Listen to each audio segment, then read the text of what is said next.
Holes brought from wrestling and from Sambo?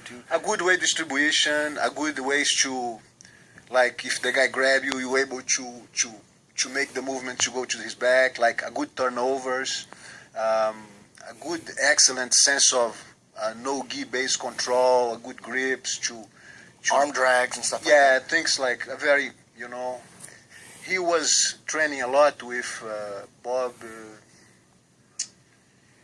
Anderson. Bob Anderson, Yes. yes. So he was a good friend of Bob Anderson, and Bob Anderson went to Brazil. So it was like he was the one who brought the wrestling ideas and concepts, because he pushed us once to compete in Olympic wrestling.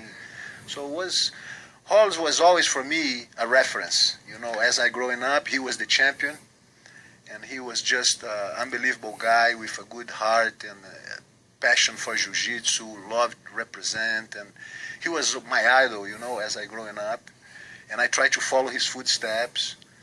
And as I growing up, we all trained hard among each other, with others. So my goal was beat Halls. You know, my goal was be better than him. And let's suppose our last 30 trainings,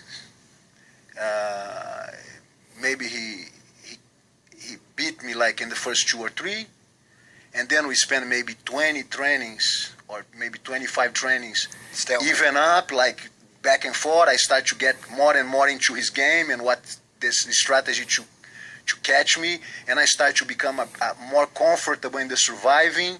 And then in one point I start to getting the advantage in the training, because no luck, either you better or not. So inconsistently I start to become more comfortable, and then eventually I start to getting the advantage in some positions.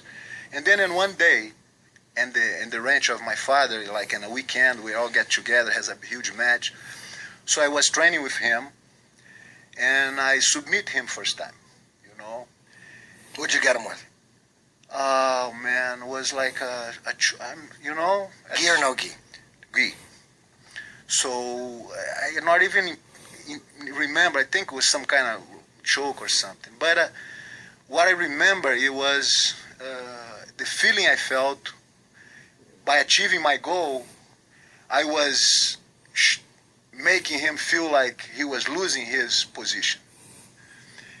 And I felt, the same way I felt happy, I felt sad, because it was not his anymore. It's myself, my responsibility now.